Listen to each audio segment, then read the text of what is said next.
till now we have already seen the single variable optimization. We have also seen the two variable optimization wherein we use the Lagrange method. In the two variable case, we have already seen the Lagrange multiplier. We have already seen how the two variable with a constraint case, we have a 3D diagram and how to form level curves with it. We have already seen that the condition that you ultimately get is F1 by F2 is equal to the constraint G1 by G2, which is not an alien concept for us, because when you correlate it with consumer behavior, we are already doing mu1 by mu2 for the utility function is equal to the ratio of the two prices. Now this was the condition coming from the constraint, and this is the condition coming from the objective function or f itself, which is also called the objective function. Okay, so this we are already used to seeing. Okay, तो ये वाले जो constraints थे ये हमने already optimization में समझ लिया है. अभी we are going to go a step further. We are going to understand कि अगर 2 variable नहीं 3 variable का केस आ जाता है, या 4 variable या 5 variable या n variable का केस आ जाता है, then how are we supposed to deal with it? Okay, which is very normal, because in economics it's not mandatory that it has to be only 2 variable or only 1 variable cases. We can easily get an objective function which has more than 2 variable cases. Okay, so what happens if I have more than 2 variable case? What happens is the following. We go on the whiteboard, तो इसको मैं बहुत अच्छे से explain कर सकता हूँ. So you consider a function which looks like this.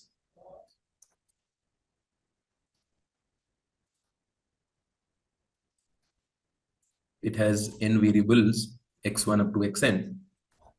Okay, and it has a constraint that deals with supposing only one constraint. Okay, let the constraint be dependent on all the n variables and is equal to c.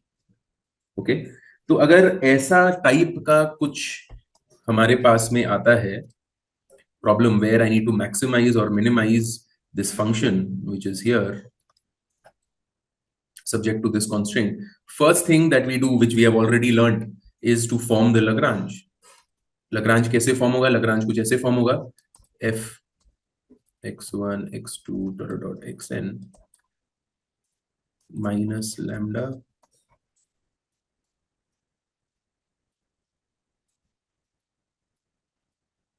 by now we are already used to understanding how to form the Lagrange, and वो Lagrange का formulation looks like this.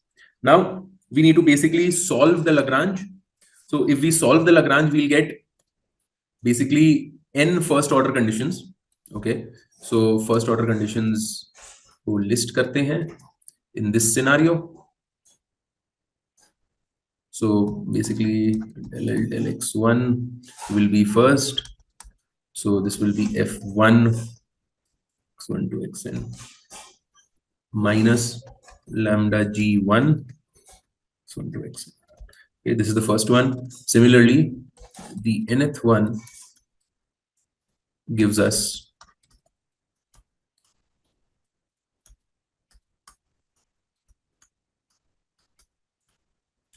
where obviously f1 is nothing but fi is nothing but del f del xi, and gi is nothing but del g del xi. Okay, so this is what is something that we have.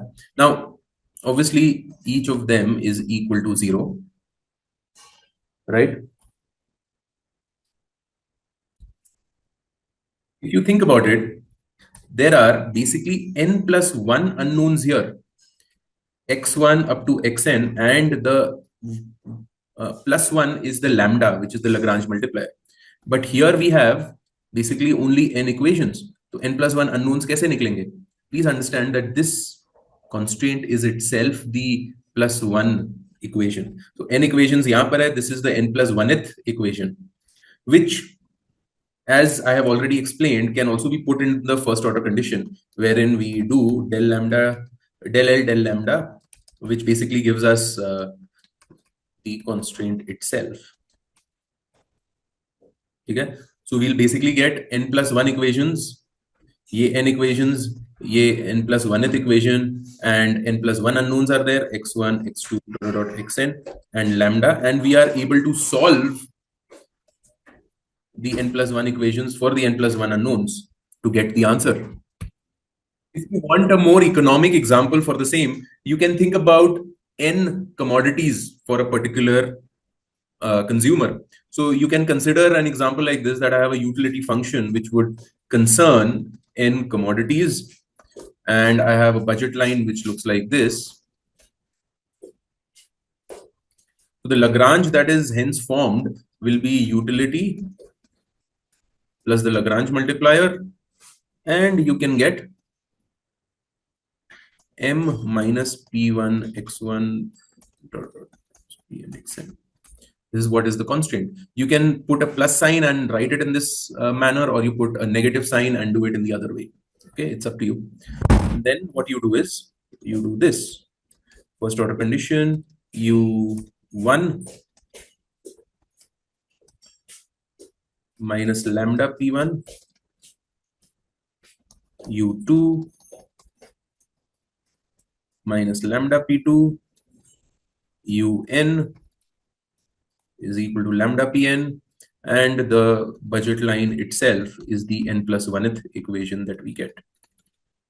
So n first order conditions along with the n+1th equation, that is the constraint itself. Now what you will get from here is the following. You'll get u1 by p1 is equal to un by pn is equal to lambda. You'll get this. Okay, so what is this u1, u2 up to un? There's nothing but the marginal utility. So the utility that the consumer gets, by consuming one extra unit of x1, is this my u1? So the utility that I get by consuming more for x1 divided by the price. So what does this give me? This basically gives me, in money terms, how much extra utility can the consumer get? How much extra utility can the consumer get by spending one extra rupee? So by spending one extra rupee, how much extra utility I can get as a consumer? That is what this lambda is giving us. We'll understand the economic interpretations of lambda for all these economics problems, but this is only an example where this lambda is basically giving us something called the marginal utility of money. One extra rupee spent, how much is it adding to the utility of the consumer? One extra rupee spent, how much is it adding to the utility of the consumer? That is what this lambda is measuring. So this lambda, which I have as my Lagrange multiplier, is not just some number. It has deep economic interpretations, which we have already understood in the first part of understanding constraint optimization. So it's important for each of you to understand, in terms of different economic problems, what this lambda will be denoting. The story does not end there. By solving these n+1 equations, you are able to find out exact values of my xi's. Okay, there are n xi's, x1 up to xn. Okay, now each one of them is a function of p1 up to pn prices and the money income. Okay, this is nothing but the demand function for good I. This is my demand function. This is my demand equation for function I. Okay, these are called individual demand functions. Each one of them is called an individual demand function. Okay, that is how much is the consumer demanding for each of these I goods, x1, x2, x3, x4 up to xn. Okay, चलो अब example को देखते हैं, how to deal with the two और more variable case. सो एक general case ले लेते हैं, 3 वेरिएबल केस, सिंपल सा. Let's consider utility function case, वो कॉप डगलस टाइप का utility function x into y into z. Let's take that the price for x, y, and z are all equal to 1. Simple sa example. So x plus y plus z is equal to say 9। ठीक है, ये हमने ले लिया। अब इसका Lagrange हम लोग को करना है form and see how to deal with it. So the Lagrange equation will be x into y into z plus lambda into 9 minus x minus y minus z. First order condition yz minus lambda is equal to 0. This is xz minus lambda is equal to 0. And this will be xy minus lambda is equal to 0. These are the three first order conditions. Now, if I solve them from here, I get basically y is equal to lambda by z. From here, I'll get x is equal to lambda by z. And if I put these two equations in the third one, I'll get lambda by z into lambda by z minus lambda is equal to 0. So lambda square by z square is equal to lambda cancels out. So lambda is equal to z square. This is what I'll get. Okay. समझ में आया अब तक? Right. So lambda is equal to z square. तो x का क्या value निकल गया? Lambda is z square by z which is z. Similarly, y is also lambda by z, which is also z. So ultimately, what am I getting? X is equal to y is equal to z. ठीक है? Put it in the equality constraint. So z plus z plus z is equal to 9. Z is equal to 3. Okay. I am being able to do all this because at some point, somewhere intrinsically, I'm making an important assumption. Okay. So all of you should have questioned this before I went into this कि sir आपने ये कैसे ले लिया that x, y and z are all non equal to 0, because z अगर denominator में आ गया and वो equal to 0 हो जाता है तो ये undefined हो जाएगा, right? So x, y and z, I'm assuming they are not equal to 0.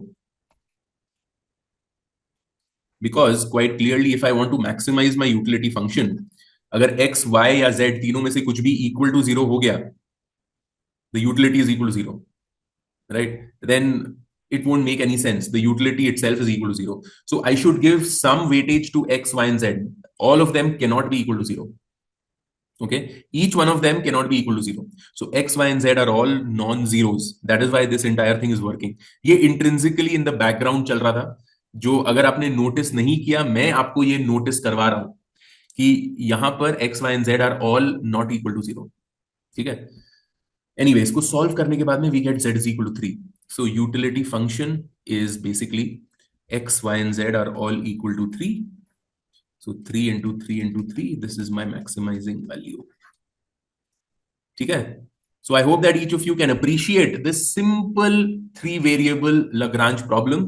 यहाँ पर 2 से ज़्यादा variables हैं, and we are using the Lagrange method in order to find a relationship between x, y, and z, and then substituting that in the main constraint itself. That is giving us the answer. ठीक है? Now, obviously, it's not outrightly clear कि why is this 333 the answer of the maxima. Okay, we are taking that this is the maxima because there is a minima possible where one of them is equal to 0. x, y या z तीनों में से कुछ भी अगर 0 हो गया, utility तो 0 है, and obviously 27 is greater than 0. तो ये तो मिनिमा तो हो नहीं सकता है, and you can only be sure after you check the sufficiency conditions or the second order conditions. Now, the second order condition in even the 2 variable case was quite complicated. So the 3 variable case will be a completely different ballgame. Okay, you will take a calculated and understanding guess that this is a maxima. ये guess नहीं है, guess wouldn't be the right word to put here. You are actually seeing this. You have understood that x into y into z will obviously be maximum when all of them are equal, when x plus y plus z is equal to some constant value, right? अगर वो equal नहीं है, you will get lower values. You can take different values and check. So if I consider 5 to 2, 5 into 2 into 2 is giving me only 20, जबकि यहाँ पर क्या था? 27 था. You'll see that if I give equal weightage to all of them, you'll get the maximizing value. ठीक है. This has to be understood by looking at the function itself, looking at the constraint. So you have to take a calculated understanding guesswork that हाँ this is the maximum value. Okay. तो ये तो simple सा example था जहां पर two variable से ज्यादा वेरिएबल्स हैं and there is only one constant, right. इसने बोला कि खाली एक कांस्टेंट हो सकता है. Let's consider a general case जहां पर you have a function which is n variable. We'll call this the general case, जहां पर the function is having n variables and you have multiple constraints. Okay, so first constant I call it g1 is equal to say c1. I'll get g2 is equal to c2. So you have multiple constraints that are possible. Okay, this can be seen by looking at this.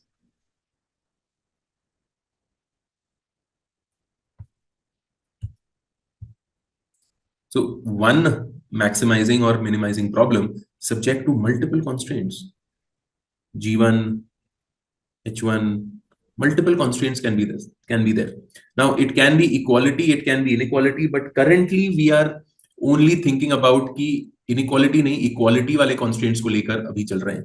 Inequality constraints will be best understood once I go into the Kuhn-Tucker methods. Okay. So let me explain that ये multiple constraints आ जाते हैं तो हम लोग को क्या करना है. So we'll understand that right now. Okay. So let's understand the multiple constraint case and how to form the Lagrange out of this. So यहाँ पर let's consider that there are m constraints.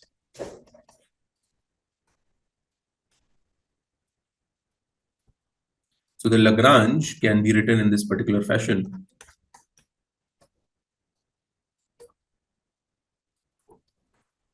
Okay.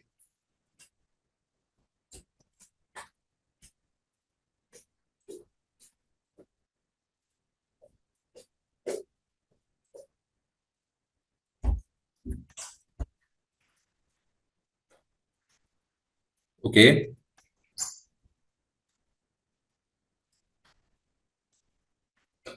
Okay. This can also be written in a general format. General format में इसको ऐसे लिखा जा सकता है. Summation j is equal to 1 to m lambda j gj n variables minus cj. Okay. इसको ऐसे लिखा जा सकता है. Now कितने फर्स्ट ऑर्डर कंडीशंस होंगे इसमें? कितने फर्स्ट ऑर्डर कंडीशंस होंगे? There will be n first order conditions. I'll differentiate with respect to x1 up to xn. So n first order conditions होंगे. So del L del x I.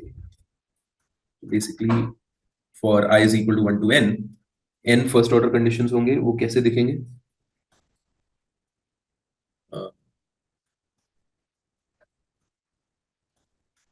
Where f is this function minus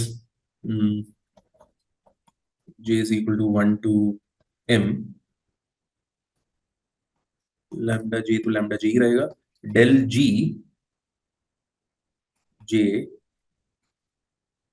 having the arguments x1 to xn del xi, this part is equal to 0. So this is the first, this is how each of the constraints will look like.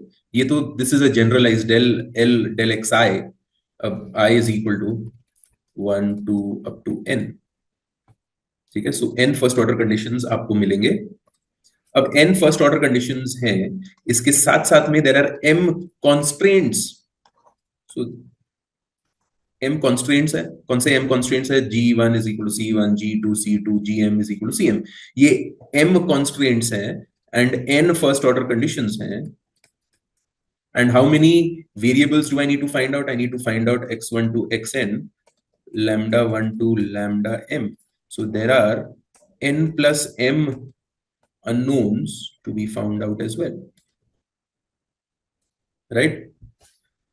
So if we have to maximize or minimize an objective function with respect to multiple constraints, each of the constraint will represent a different Lagrange multiplier. and the first order condition that I get will be having n equations, and the constraint itself will give us additional equations, and that will combined give us the solution to the entire Lagrange problem. Okay.